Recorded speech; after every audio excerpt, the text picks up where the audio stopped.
Bonjour les amis. Eh bien, nous avons tellement bien entraîné notre Nédor au ski qu'il est admis à passer le Dinourson d'or, son premier diplôme de ski. Magnifique. Ce diplôme consiste en l'évitement des arbres sur les pistes de ski, ce qui est très important pour un futur skieur. On va l'aider. Une nouvelle fois, on va l'aider. Alors, j'ai préparé un peu la scène. Vous voyez que j'ai installé un autre arrière-plan. Il est présent par défaut dans Scratch. J'ai installé un troisième lutin. Et en fait, c'est un sapin de Noël, on va dire. Un sapin, pardon. Un sapin. Un sapin, on n'est pas forcément à Noël. Voilà. Donc, je vais récupérer Dinosaure, notre Nédor favori. On va se mettre sur la page de script. Voilà, je suis prêt.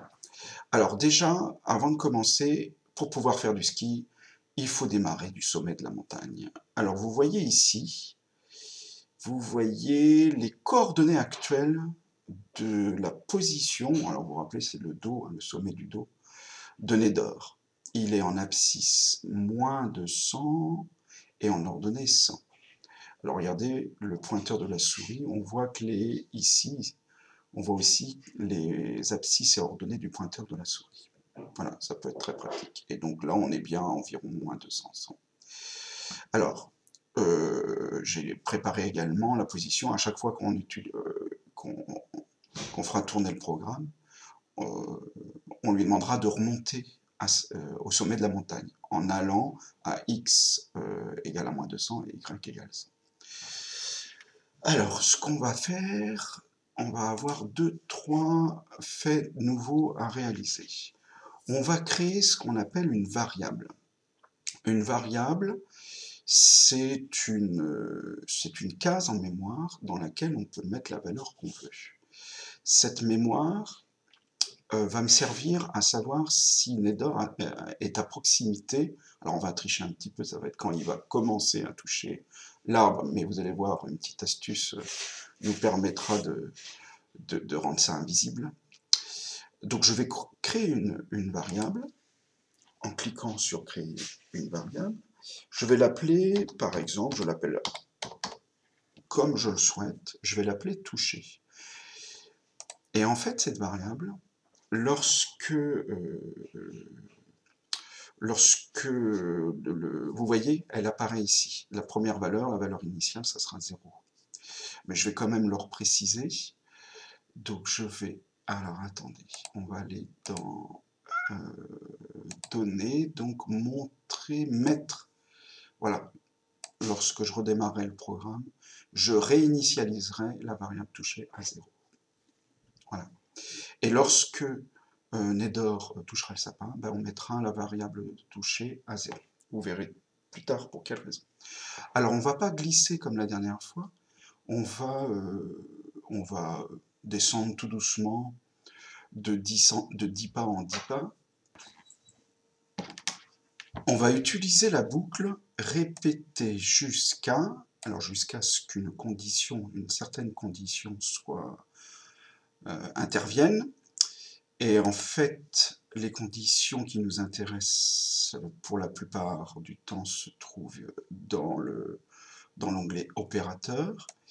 Et moi, ce que je souhaite, c'est répéter le déplacement de Nédor, donc le fait qu'il dévale la pente, jusqu'à ce qu'il ait touché le sapin. Donc jusqu'à ce que la variable touchée soit égale à 1. Alors on va la mettre à 1 un peu plus tard, vous allez voir.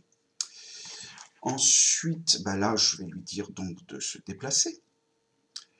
Il se déplace de 10 en 10. Alors là, on va utiliser le déplacement des abscisses et des ordonnées pour simuler une descente. Donc il va aller vers la droite, vous voyez bien que la pente va dans ce sens-là, et il faut qu'il aille vers le bas, donc on va mettre moins 10.